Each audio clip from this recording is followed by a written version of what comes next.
We are now in chapter 12, which is making inferences on categorical data. And the first section we're going to be going over is the goodness of fit test.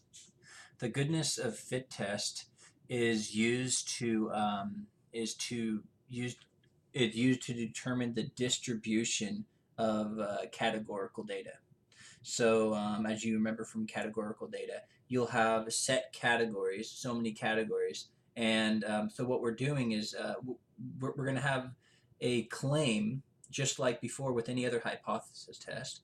We're going to have a claim that states that this is the distribution, that, um, that we have this percentage in this category, this percentage in this category, this percentage in this category, and so forth throughout all the categories. Some claim of what the distribution of some categorical uh, set of data would set of categories would be. So what we're going to be doing is we're going to be testing the claim using the goodness of fit test. And you'll notice that that we have the same amount of steps. We're going to have 5 steps like any other hypothesis test with some preliminary checks to make. And so with the goodness of fit test, um, it'll make sense at least what the null and alternative will be. But let's start out with some of the preliminary checks that we'll be dealing with. And we will be showing an example just to show how this process works for this hypothesis test. All right, so we will be looking at problem 11 from section 12.1, which is from the custom book. That would be section 5. Yeah, section 5.1. So, anyways, and it's covering plain M&Ms. That's what it says right after number 11. Plain M&Ms. So according to the manufacturers of M&Ms, so this is the claim. I'll just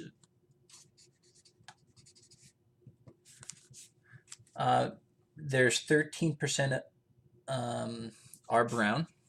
So we have brown is 13% of M&Ms, and then we have yellow, which is 14%, and then we have red, which is 20.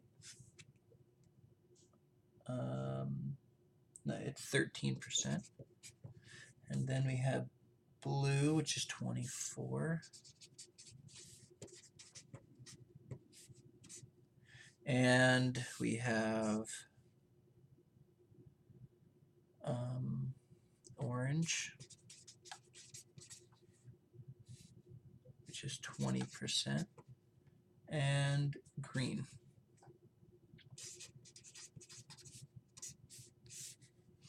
which is 16%. All right, so this is the claimed distribution of M&Ms. So they're saying this is what we have. And what we can do is we can test this claim by taking a sample. For example, we can rip open a bag of M&Ms and figure out how many, what percentages from the sample we would obtain. So, for example, we would our sample for this problem at least yields the following. So we would have brown. Well, actually, you can read the chart. It's in the book, but it has well, there's no reason to make that again. So I'll just say sample is right here. We actually have the frequencies, and they mention 61, 64, 54, 61, 96, 64 for each of those colors. So here's the frequencies and here's the percentages of the claim. So this is the claim and this is the sample. All right, so how well does this match up with this? We can do a hypothesis testing of this to see if, based off the sample, if the claim is legit. either rejecting or failing to reject the null hypothesis, which we'll see what that means. So let's go ahead and start on the problem. So here's the data that we'll be dealing with. I'm going to actually rip this out because I'm going to be referencing this. All right, so to begin the hypothesis test, we would need to do the following.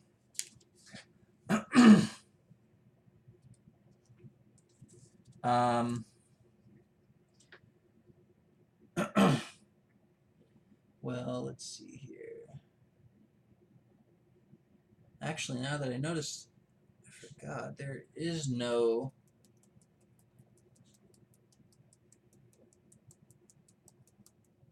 Oh, yes, okay. So here's the preliminary checks, and it's actually mentioned on the bottom of page 590. Not sure what that is on the custom text, but it mentions the test statistic for goodness of fit test, and there's two things that are required for to do anything involving the goodness of the analysis for the goodness of fit test.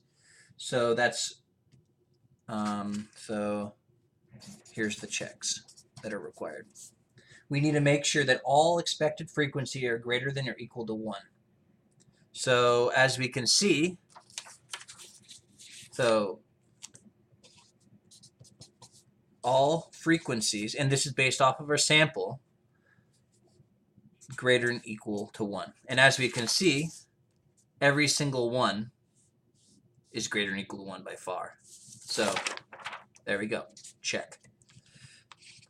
Then no more than 20% of the expected frequencies are less than 5.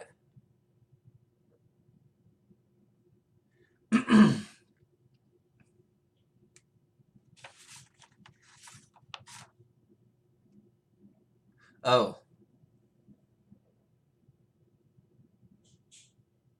Actually, we'll get to this. We actually have to do a little bit of work. Oh yeah, it's actually a little bit out of order. We don't start out with the checks first. Like, the expected frequencies. We don't have the expected frequencies. We only have the observed frequencies.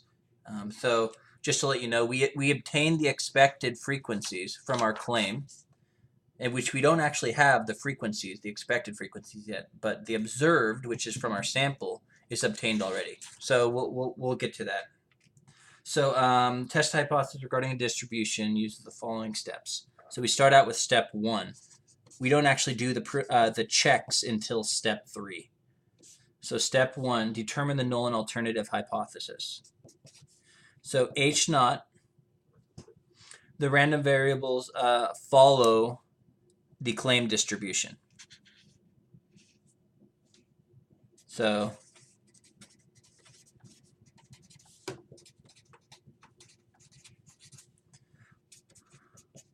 follows the claim distribution made by the manufacturers of M&M. The random variable follows the claimed. So we're actually stating the null hypothesis in words, which is slightly different.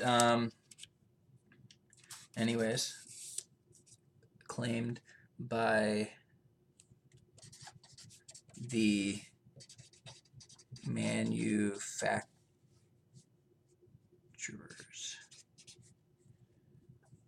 of M&Ms.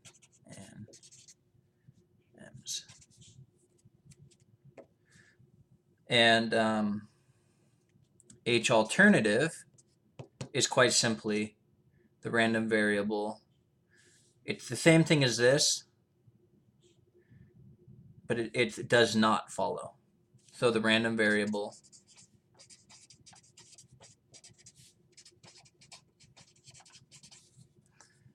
does not follow the claimed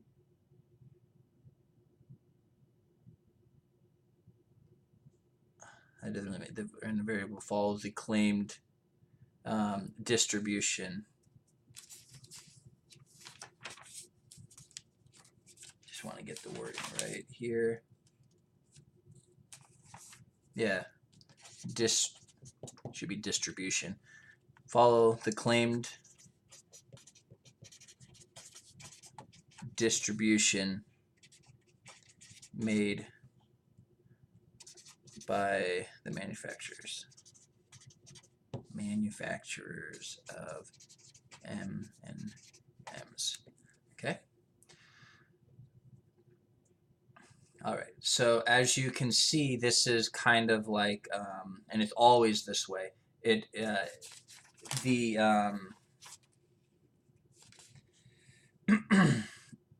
the goodness of fit test is always a two-tailed test. Well, actually, by the wording of the alternative hypothesis, it kind of sounds like a two sort of tail test, but we'll actually notice that it's because the test statistic actually fits into the chi-squared distribution, then we're actually going to be using kind of like a one-tailed test. Because it fits under the right tail test, and we'll explain that in a second. But by the wording, it looks like a two-tailed test because it says does not. Okay, so all right, so step 2. Step 2 is just stating alpha, like always. Alpha equals 0.05. Okay. Step 3 is solving for the test statistic, and we're actually going to be doing that on the next page. And to find the test statistic, we actually have to do 3 steps.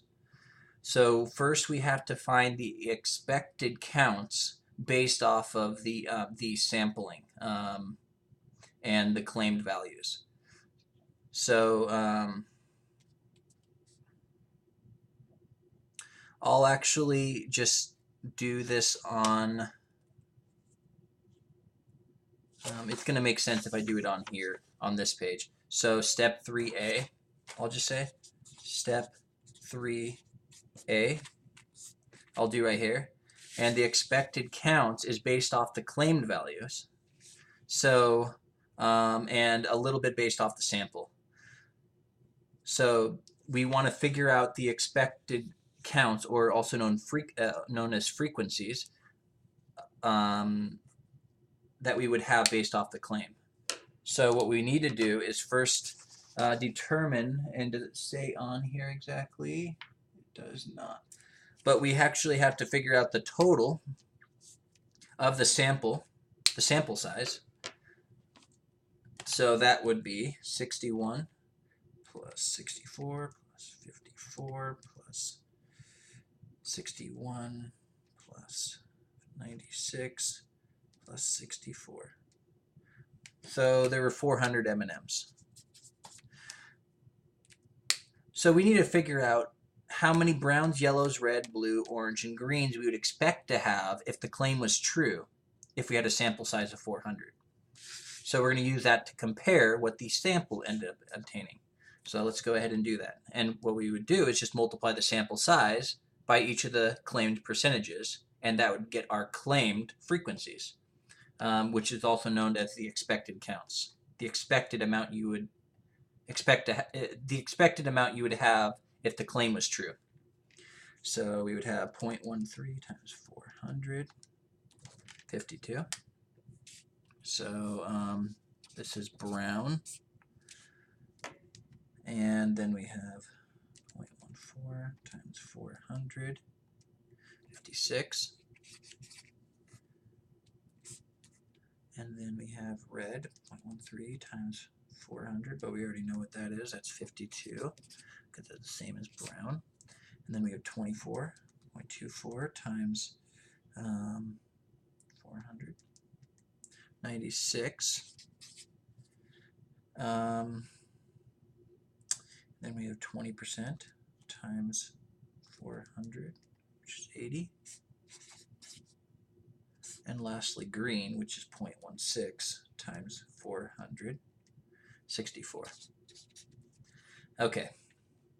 So, and we could just do a visual kind of comparison to just see how well. I mean, this isn't what you do for to calculate anything, but you can kind of have an idea if we're going to fail to reject or reject, maybe based off of just comparing the sample frequencies to the expected frequencies.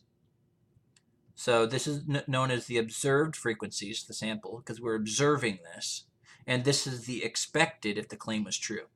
So expected is denoted E, expected frequencies, and then the sample frequencies is the observed O, just to let you know. We'll be referring to that in a little bit. Specifically E sub I and O sub I for category I. There's 6 different categories. So notice that 61, 52, that's not too bad. 56, 64, not too bad. 52, 54, that's pretty good. 96, 61, that's not looking too good. It's looking as if, based off of our sample, at least for the blues, the claim isn't looking too good. Because 24% should yield 96 if we had a sample size of 400, but we can see that we have 61. So that's not too good. 96, 80, that's not so good either. And then 64 and 64, that's dead on. Green is pretty awesome. So that's going to help to say that the claim is true. This is going to probably work against us, 96 and 80. 61, 96, that's pretty bad. This is pretty good. This isn't too bad. And this is not too bad either. I don't know. I have a feeling that we're going to be rejecting the null, rejecting that the fact that the random variable follows the claim distribution by the manufacturer. I think that's it's probably going to fail, but we still have to do the test. But you can kind of observe it just by looking at the numbers and see if it's going to be true or not. So we're done with step A. And now we're done. We need to do step B. Step B or step 3B is to verify that the requirements for the goodness of the fit test are satisfied. So now we have to do the preliminary. Well, I usually call preliminary checks, but they're not preliminary because we have to do some work before we can actually do the checks. So the first thing is we need to verify that all expected counts are greater than or equal to 1. All are greater than or equal to 1. So I would say for B, 3B, the first check is good. All are greater than or equal to 1. You would want to write this out more formally if you do like a project or whatever on this, but all expected counts are greater than or equal to 1. Or another way of saying that is all E sub i's, all the E sub i's are greater than or equal to 1. Good. Now, part B, no more than 20% of the expected counts are less than 5. So 20% would be no more than 20%. We can only have at most one that is less than or equal to 5. But as we can see, all of them are greater than or equal to 5. So this is obviously true. So this has to do with E sub I less than or equal to 5. None of them are less than or equal to 5. So we're good.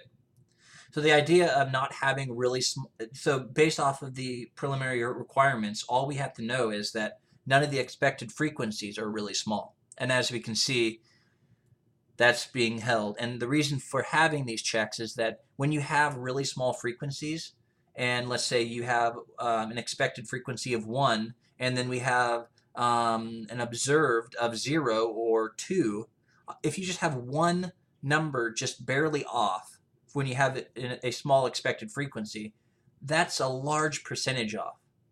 And it's not really efficient to do an analysis on that when you have just one number off, such as 1 versus 2 or something like that. It's really not accurate to compare those sort of numbers. They have to be right on, like 1 and 1. in the expected and observed to really, it just throws off your calculation for your test statistic way off when you're dealing with small expected frequencies. So that's just one thing about it. Just to let you know, we really can't do it for this problem, but you can get around really small frequencies by combining groups.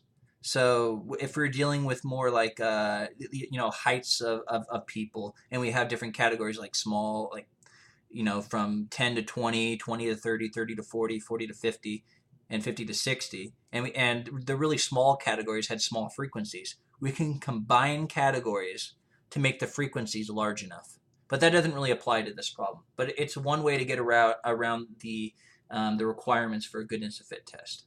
But obviously we don't have to worry about that. So 3B, we're good. All of our preliminary checks are made. So let's go ahead and move on to 3C. 3C. 3C is to compute the test statistic. So test statistic. The test statistic is, as I mentioned before, a chi-squared value. And you should remember chi-squared from the standard deviation sections from chapter 9 and 10. We use chi-squared distribution there. And it follows the same shape because it's chi-squared. That the general properties of a chi-squared distribution, if you remember, is that it's not symmetric. It gets more and more symmetric as the sample size increases, but it's not symmetric. It's actually skewed, if you remember right. Its shape depends on the degrees of freedom, like I mentioned, just like the t-distribution. And the values of chi-squareds are non-negative. So the smallest value you can get for a chi-squared is 0. So same holds for the test statistic here because we're dealing with chi-squared. So same idea. Look back at the videos on standard deviation, doing inferences on standard deviation from chapter 9 and 10 to get an idea of what chi-squared, how that works out, but and the shape of it and the properties of it. But just gave you a quick little review there. So, but you may remember that the chi-squared distribution is equal for the standard deviation. It was equal, so it was equal to n minus 1 times s squared over sigma squared. Now, it's also equivalent to, this is what we dealt with in the standard deviation. It's also equivalent to, and I'll give you two different forms, and I like either one.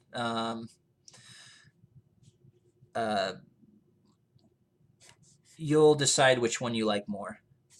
O sub I minus E sub I squared over E sub I.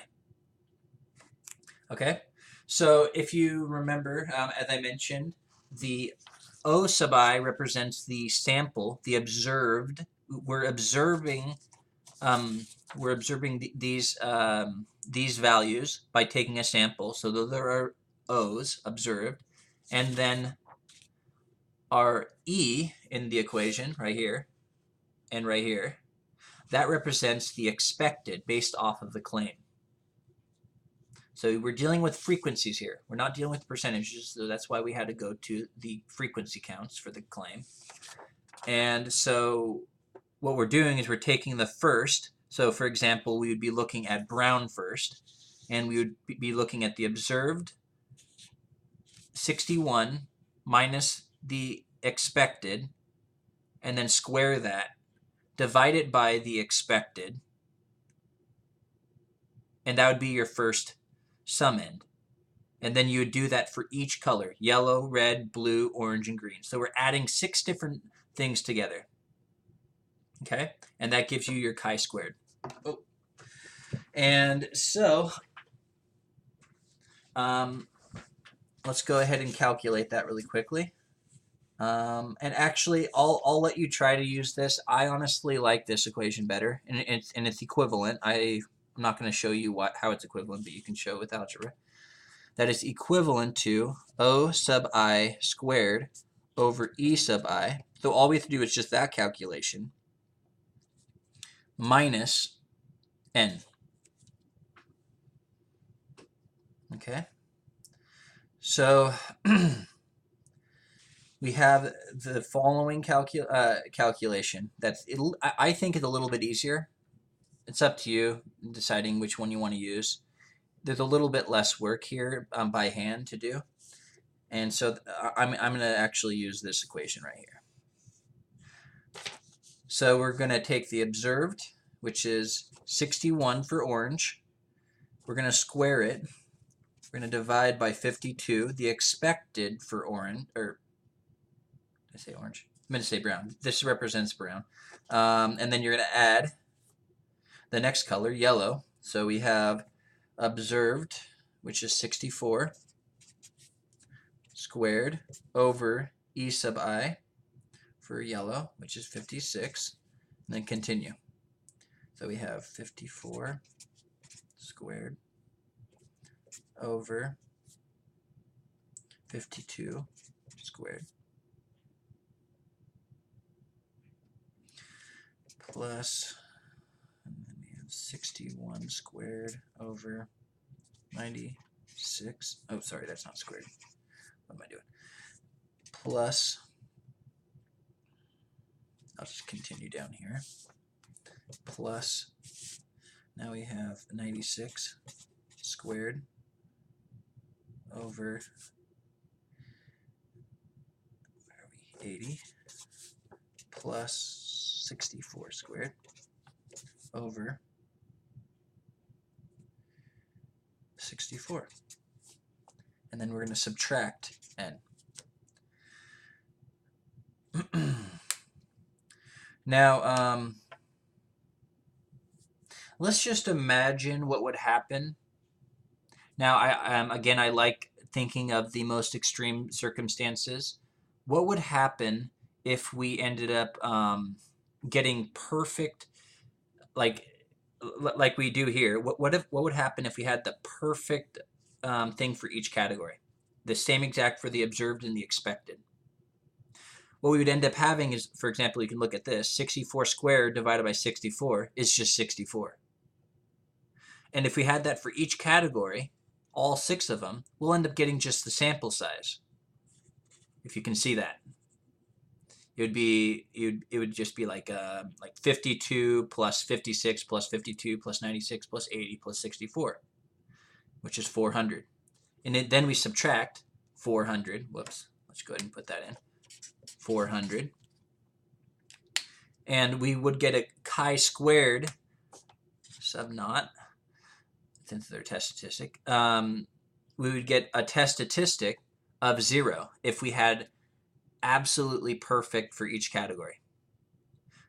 So the H naught, or failed to reject H naught, occurs when we're on the left side of the distribution, just to kind of draw a picture. And remember, the far left value is 0 for a chi-squared. If we had a test statistic of 0, that is the perfect case scenario, because we have 400 minus 400, which is 0. So failed to reject is the left side. Okay? And if we're too far to the right, we have a rejection of H naught, of course. H naught are null. Okay? So this is kind of like a right-tailed test. So that's why we're dealing with right-tailed test, if you want to think of it that way.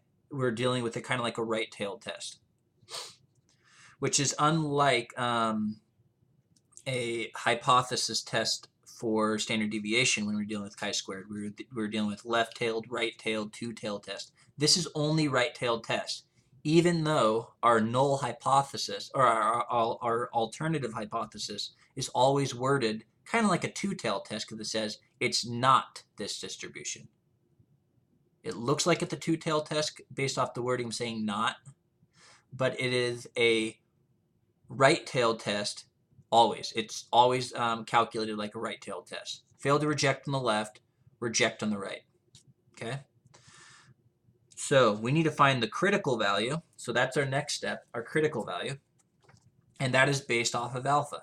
And if you remember, oh, well, we have to actually finish calculating our test statistic. We haven't done that yet. So quickly do that. 52 plus 56 plus 54.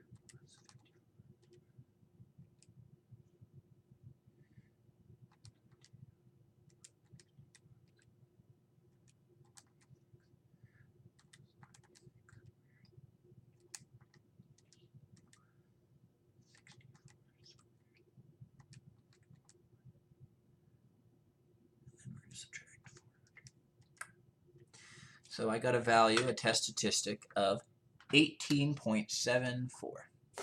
We're not going to get 0, obviously, because we have all these different values that are far away from a lot of observed values that are different than the expected. And the more further away that they are, the larger your test statistic will be.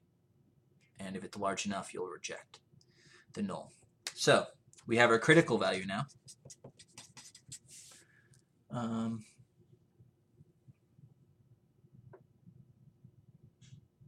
And they actually call this step 4 now.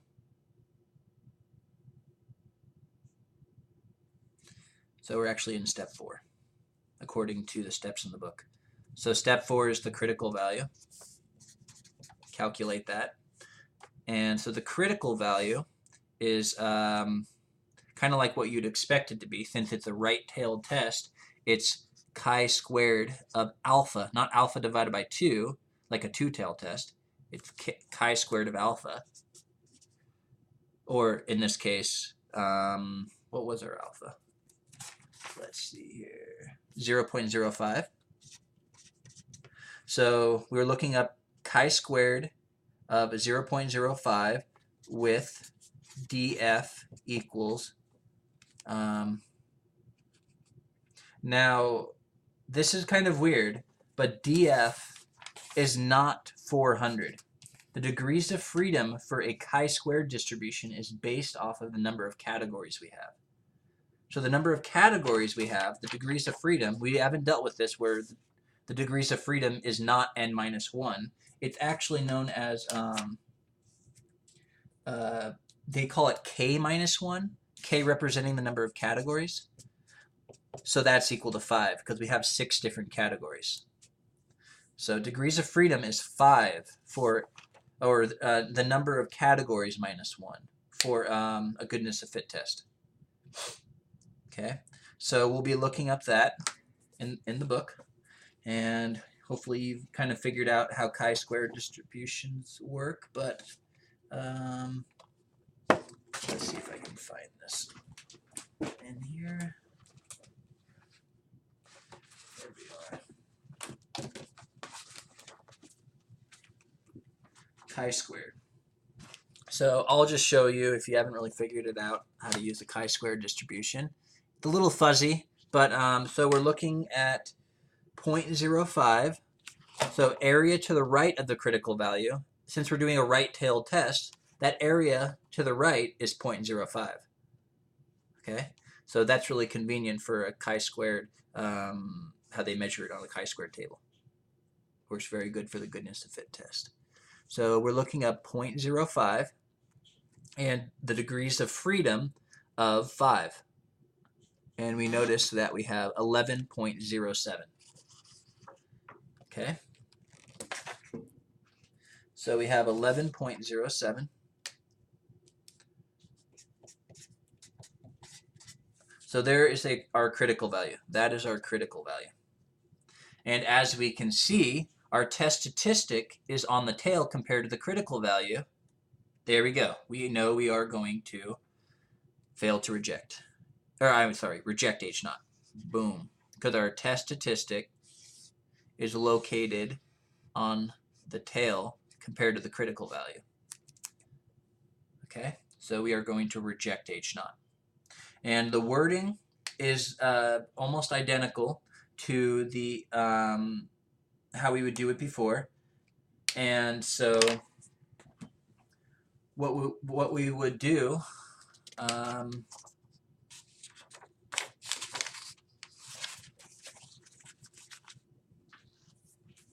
is use the flowchart like any other hypothesis test. So step 5 is our conclusion. Let me just go ahead and pull up, because I lost my page. 1 second. Give you time to catch up if you're trying to keep notes. Or you can fast forward this video, who cares? Do what you need.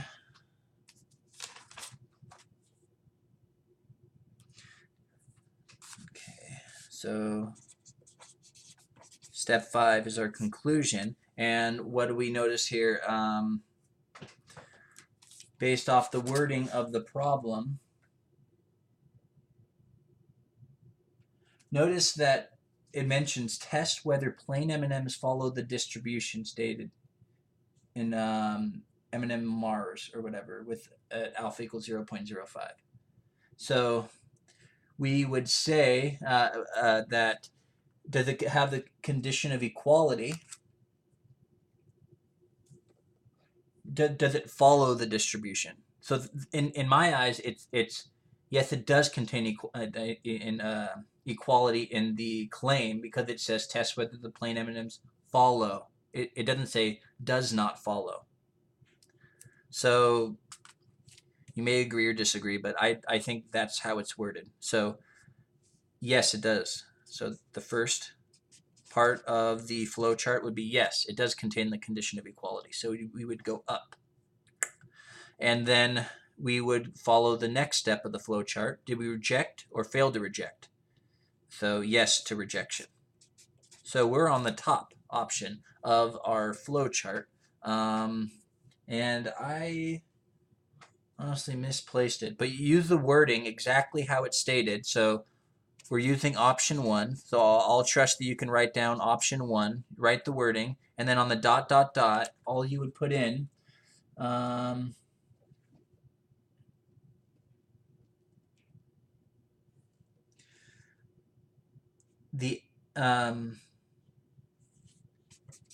the M&Ms follow the distribution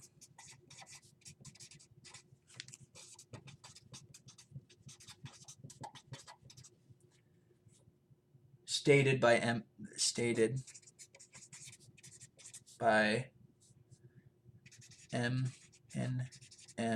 / Mars at the alpha. It's just nice to do.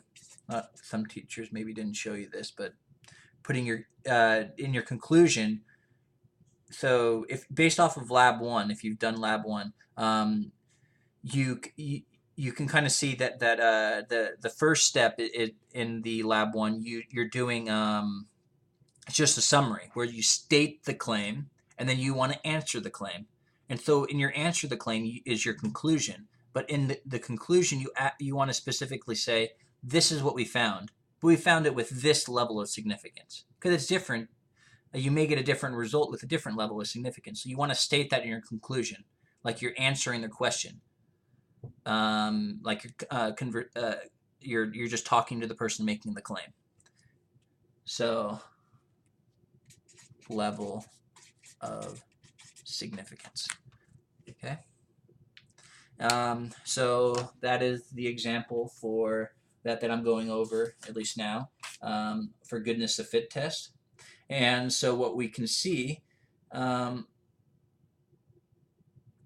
we've rejected that this is happening,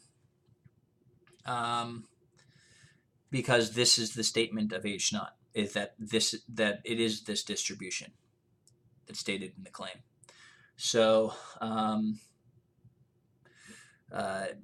as you can see, based off of kind of my observation, and it may not always be this obvious, and you should always do the test to have validity in your conclusion, but I kind of did a sort of a preliminary hypothesis saying that this is going to end up failing to reject because these values are pretty far off right here.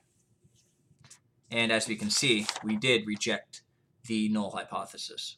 So my kind of preliminary hypothesis was correct. Let me know if you have any questions about goodness of fit test, but the general idea is that we're able to analyze an entire distribution, categorical distribution, and you can actually see that you can analyze discrete distributions too, as long as they have set categories. Like you can do intervals. It doesn't have to be non-numerical. You can be numerical. And when you're dealing with numerical distributions, you can get around a lot of the preliminary requirements if they're not met. Like the expected frequencies are below 1 or 5, like too many of them. So just to keep in mind when you start doing other problems. But let me know if you run into a problem that's kind of a lot more difficult than this one and you just can't get through it, because there are slight differences sometimes that you'll run into, and you may get stumped on a homework problem. But if you think about it, you should be able to get through it. But feel free to let me know if you want to go over any of these questions from the homework, and I'm more than happy to help you. Okay? All right. Good luck.